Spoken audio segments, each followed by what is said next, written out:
पौराणिक कथाओं में आज हम जानते हैं करवा चौथ की असली कहानी। इस स्त्री की वजह से मिलता है व्रत को ये नाम। जी हाँ भक्तजन, तो आइए सुनते हैं असली कहानी। सनातन परंपरा में सुहागिन महिलाओं द्वारा करवा चौथ का व्रत रखा जाता है। यह व्रत हिंदू परंपरा का खास प्रतीक है।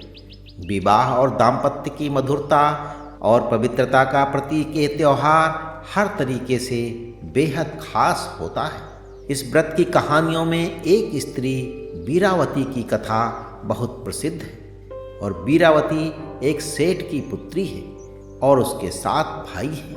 करवा चौथ के व्रत के दिन वो भूल से बिना चांद देखे भोजन कर लेती है और इससे उसके पति की मृत्यु हो जाती है। बाद में वो पश्चाताप और अनुष्ठान करती है जिससे उसका पति जीवित हो जाता है। करवा चौथ के तौर पर लगभग सभी ने यही कथा सुनी है। तो भक्तजन, असल में यह सिर्फ व्रत का लाभ बताने वाली कथा है।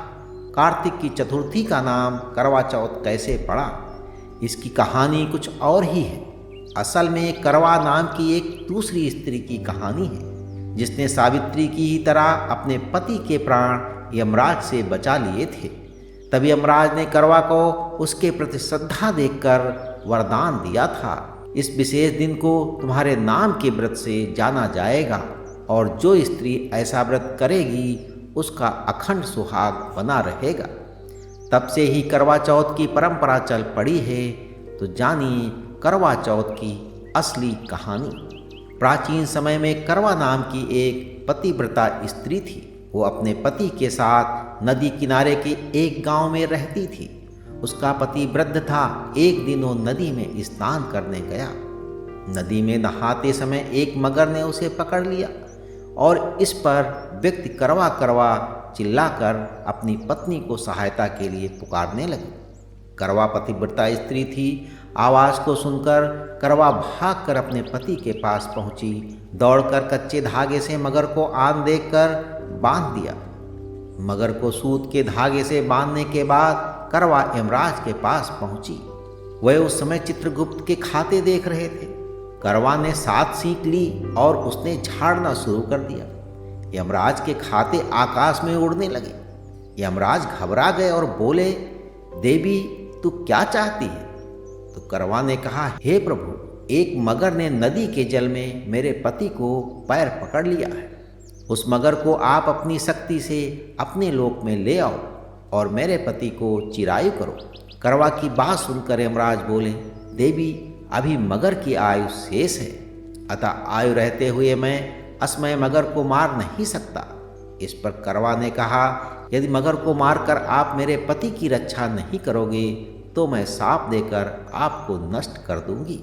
करवा की धमकी से यमराज डर गए।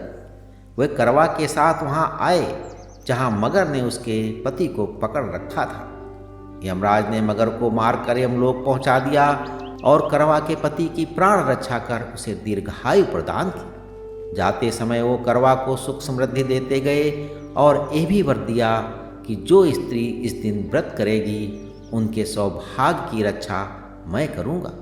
करवा ने पतिव्रता के बल से अपने पति के प्राणों की रक्षा की थी और इस घटना के दिन से करवा चौथ का व्रत करवा के नाम से प्रचलित हो गया। जिस दिन करवा ने अपने पति के प्राण बचाए थे उस दिन कार्तिक मास के कृष्ण पक्ष की चौथ थी। हे करवा माता, जैसे आपने अपने पति की प्राण रक्षा की वैसे ही सबके पतियों के जीवन की रक्षा करना। तो ये थी करवा की असली कहानी। इसी के साथ करवा माता की सभी शुभकामनाएं आपके साथ बनी रहें।